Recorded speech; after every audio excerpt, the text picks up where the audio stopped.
Good morning बच्चों। आज हम लोग बल तथा गति के नियम में आगे बढ़ेंगे। थोड़ा सा संवेग संरक्षण का सिद्धांत देखेंगे। ठीक है, संवेग संरक्षण क्या है या संवेग संरक्षण का सिद्धांत क्या है, तो इसको हमने प्रश्न के माध्यम से दिया है। आप उसको अपनी कॉपी में नोट कर लोगी। संवेग संरक्षण के सिद्धांत से क्या समझते हो स्पष्ट कीजिए। ठीक है, यदि दो या दो से अधिक वस्तुओं के समुदाय पर कोई बाह्य बल कार्य न करे तो समुदाय का संयुक्त संवेग नियत रहता है। समुदाय का मतलब दो पिंड, दो या दो से अधिक पिंड या किसी वस्तु पर उसको समुदाय कहते हैं। अगर उस पर कोई बल न कार्य करे तो इसका जो संयुक्त संवेग होगा, प्रत्येक वस्तु में संवेग होता है। गतिशील वस्तु में एक संवेग होता है। ठीक है, तो इसका मान हमेशा निश्चित रहेगा। इसे संवेग संरक्षण का सिद्धांत कहते हैं। मान लिया कि दो पिंड हैं M1 और M2।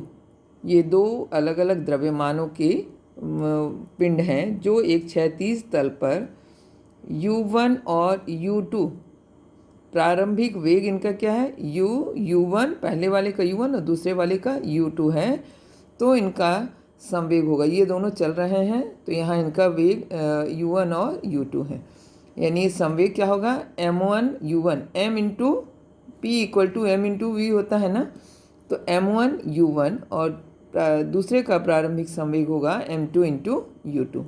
ठीक, जब दोनों यहाँ टकरा जाते हैं कुछ समय चलने के पश्चात, यानी T समयांतराल या कुछ समय के बाद, ये दोनों आपस में टकराते हैं और टकरा करके अलग हो जाते हैं।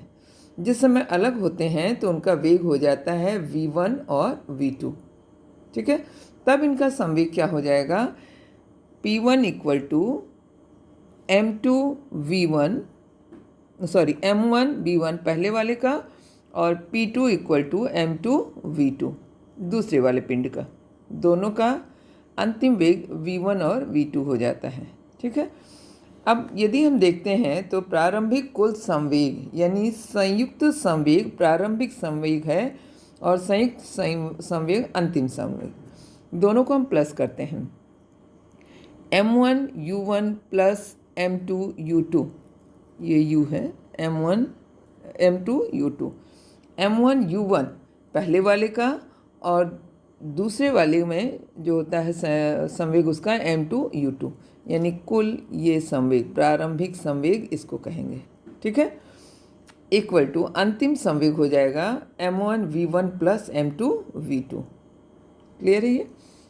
अब इसमें से हम एक तरफ दोनों का परिवर्तन निकालते हैं, संवेग परिवर्तन निकालते हैं।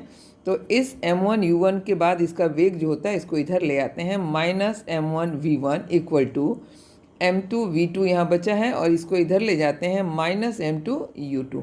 तो ये संवेग परिवर्तन हो गया। तो चूंकि संवेग परिवर्तन होता है अंतिम संवेग माइनस प्रारंभिक संवेग, यहाँ हम लोगों ने इसको इधर ले आएंगे तो माइनस हो जाएगा। अगर हम माइनस M1 कॉमन निकाल लेते हैं तो हमारे पास बचता है V1 माइनस U1। क्लियर है सबको, equal to M2 V2 minus U2। इससे इस जो समीकरण दिखाई दे रहा है, माइनस चिन्ह जो दिखाई दे रहा है, इसका मतलब कि एक का संवेग ऋणात्मक है, विपरीत है, और दूसरे का संवेग धनात्मक है। इससे स्पष्ट है कि एक पिंड में जितना संवेग परिवर्तन होगा दूसरे में भी उतना ही विपरीत संवेग परिवर्तन हो जाएगा। इस प्रकार दोनों पिंडों के संवेग का मान नियत होता है, निश्चित होता है। बस क्या है, दोनों के संवेग में जो परिवर्तन है वह क्या है, विपरीत है। यानी एक का धनात्मक है, एक का ऋणात्मक मान आएगा। ठीक, ऐसे ही उदाहरण के माध्यम से भी हम लोग देख सकते हैं कि जब बंदूकधारी यानी जो बंदूक से गोली छोड़ी जाती है, जैसे एक एग्जाम्पल यहाँ बुक में दिया हुआ है,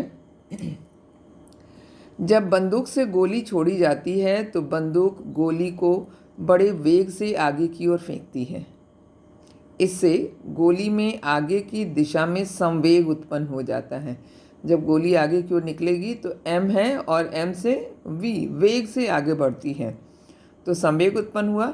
गोली भी बंदूक पर प्रतिक्रिया बल लगाती। जितने वेग से वह आगे की ओर जाती है उतने ही वेग से पीछे की ओर धक्का लगाती है, जिसकी वजह से देखती होगी तुम लोग टीवी वगैरह में कि बंदूक छोड़ने वाला जो होता है उसको पीछे की ओर धक्का लगता है। यानी संवेग आगे भी हुआ, संवेग पीछे भी हुआ, दोनों निश्चित है, दोनों का मान निश्चित है, लेकिन एक क्या है, विपरीत दिशा में है। तो इस तरह से संवेग संरक्षण का सिद्धांत क्रिया प्रतिक्रिया पर आधारित है। क्रिया प्रतिक्रिया जो न्यूटन का तीसरा नियम है, इसमें संवेग संरक्षण के नियम की पुष्टि की जाती है। और भी बहुत सारे एग्जाम्पल्स आपकी बुक में दिए हुए हैं, उसको आप थोड़ा सा देख लोगी, ठीक है, और इसको अपनी कॉपी में लिख डालोगी।